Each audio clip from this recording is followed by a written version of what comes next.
Hi, I'm Frank Gladstone. This is my very first video blog for Stage 32. I hope those of you who sign in will find it interesting. It's about animation, which is what my career has been for the last almost 50 years. Been in the business since dinosaurs ruled the earth, as I like to say. And I've had a lot of experience.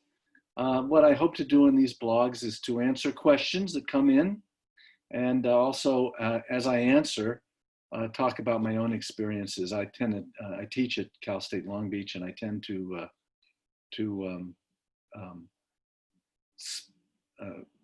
add to whatever I'm teaching about with my own experiences, and it'll, in a way, tell the story of my career and a lot of the history of animation as well, because I've been around for about half of it. You're in my office now. Here's the Velvet Popeye. There it is.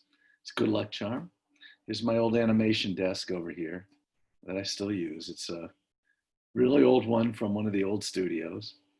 And I started as an animator and found myself later on working for the major studios and some of the minor ones as well as running my own business, both in the early days and even now. Besides teaching at Cal State, I also am the executive director of ASIFA-Hollywood. That's A-S-I-F-A. It's an acronym.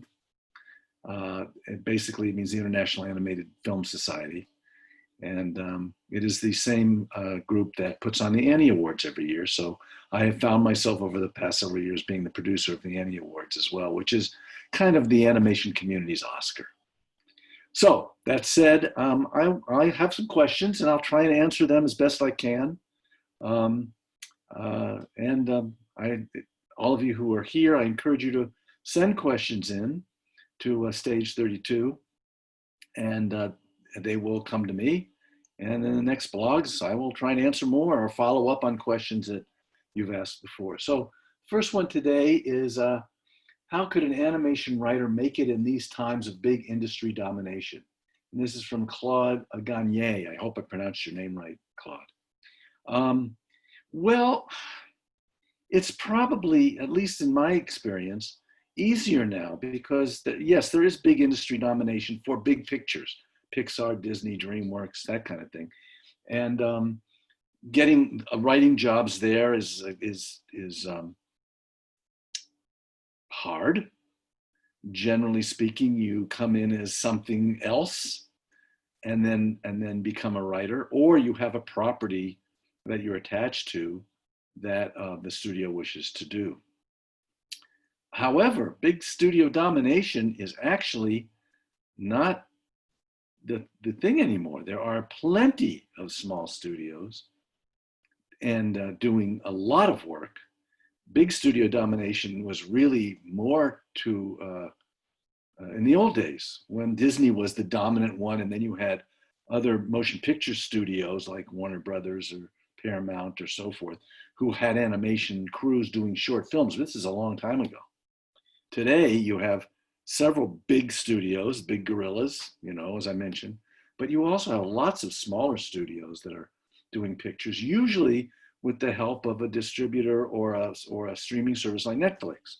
Netflix this last year, feature-wise, produced a couple of big features, well, features that weren't big, but that had a lot of attention paid to them. Klaus and I Lost My Body. I Lost My Body was a tiny little feature. Nobody even knew about it. And Netflix picked it up after it was already produced in the can, so to speak. Klaus was a picture that was pitched to Netflix. It had already begun. It had been begun years before, and Netflix decided to produce it. But there's lots of television shows that Netflix or Apple TV or somebody might agree to produce if you pitch an idea to them. They're always looking for those. And then maybe we'll go into development with you, and then maybe do a pilot. And if that worked, you're on your way for television. Features, it's the same kind of thing. You can put together a package, meaning here's the feature you want to do, here's the people that we think would be the animation studio, and Generally, if you can convince one of the streaming services or cables to take the show, then you will have a show. You can also go through Nickelodeon or Cartoon Network, and so forth. So I don't think big studio domination is what it once was, even though, yes, there are those major studios. And yes, it is hard to break into those until you've actually done a project. And then it's not quite so hard. So, or you have written something, a book or something that the studio is interested in. Hope that kind of answers your question. The next one is from Maria Johnson. How to make a narrative animation on a low budget. There are some articles online, but these are fairy tales and not practical. I have done commercial animation for companies in Europe and North America and would like to create a narrative animation based on my fantasy story. Well, Maria, that depends on what you mean by narrative animation and the kind of venue you're looking for. Or if is it a short? If it's a short, I would say try and produce it yourself. Many people do that now. I know that sounds weird, but it's not entirely out of the question. And if you're an animator, you've got a leg up already and you kind of know where it goes. And if it's a short, if it's a feature, it's a different story. Generally a feature, you have to get, I mean, a friend of mine who actually lives down the block from me, a Disney animator, he's not anymore. He went to Kickstarter and got enough money to do a feature. You don't need $40 million or $80 million or $150 million to do a feature anymore. I directed one a few years ago that the budget was probably, although they never shared the budget with me, somewhere in the $5 million range. And we did it, I worked it here. I basically sat where you're looking at me now with a couple of screens and talked to my production company in India on a daily basis. It wasn't easy, but it was done. And I had my crew was all over the place. In Florida, there were people in Florida, there were people in Arizona, there were people here in town doing the things, and me, and then the animation production was in India. So if it's a feature, you have to get investors, you have to somehow raise the money. I think I Lost My Body was also, it was something that the producer wanted to do, and and he does a lot of TV in Europe and everything like that. So he had a company and put together enough budget to actually make the picture. Pictures that I see a lot of feature films that don't cost, that are pennies on the dollar compared to what the big studios that you know about do. So you have to Kickstarter. Bill Plimpton's been making features for more or less by himself, or now not quite by himself anymore, but pretty much low budget features that maybe cost a very small amount of money. You just have to be willing to put in the work and find the group that's willing to do it for you. If it's a feature, if it's a short, just do it. Just do it. Lots and lots of shorts out there, and shorts can be an entree to make a bigger project. If your picture could stand to do part of it as a short, and you have the wherewithal to do that, it could be the entree to get the whole rest of the picture made. But it should stand alone as its own little short as well. You can send it to festivals and get some attention and take it as an entree. Okay, I think that's somewhat helpful, and it's not a fairy story. The next question is from W.L. Wright. What is selling in the animation category lately? Is there one that is dominant over the others, like anime? Well, yes, right now, presently, there's just a big article in one of the trades on it. Animation, television animation, or broadcast animation, stream networks, or especially in cable or stream, that's for adults. But you're seeing that, and I don't mean adult like X-rated so much. I mean like Bob's Burgers or Big Mouth, things like that are not for kids. They're not going to be shown in kids' time. They'll be shown late at night, or you'll be able to stream them and keep them, out of the out of the eyeballs of the young kids. But those are right now really popular. People like them, and they are selling. So that's one thing. The other is probably what you might call the tween market, meaning they're not for tiny kids, they're not preschool, they're kind of right in the middle, the tweens, the maybe 10, 11-year-olds to maybe 14-year-olds, that kind of thing. I think that those are the two. Anime is not, we consider anime a genre, but anime is a lot of genres, generally produced in Asia, as you know, generally produced in Japan, although you have Korea and Vietnam and other places that are produced, China, they're producing anime like now. One of the most praised ones lately, well, in the last few years, has been The Last Airbender. But that's a kind of a hybrid anime. It was actually developed here in the States with an anime approach. So those are the kind of things right now, but they don't have to be anime. And if you look at Bob's Burger or those Bob's Burgers or Big Mouth or things like that, which are more for adults, or BoJack Horseman, you'll see that they are not anime at all. They're this kind of other stuff. So I think those are the trends right now where there's a lot of interest. And of course, there's all the kids market always, that kind of thing. Okay. And my last question for the day is, what kind of core crew and workflow do you see working in remote working teams? How can professionals working from home make themselves studio appropriate?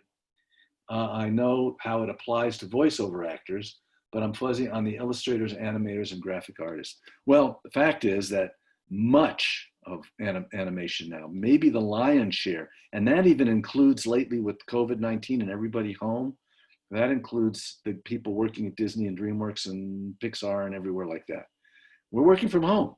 It's not, in fact, right now, as I'm speaking to you, animation is probably the one motion picture industry that has not been hurt very hard by COVID, because everybody can go home and work digitally and then send it back to the studio for whatever they have to do. That is a practice that has been building over the last several years. I mentioned just a few minutes ago, I directed a picture a few years ago, done completely remotely. And now it wasn't a big picture by any means.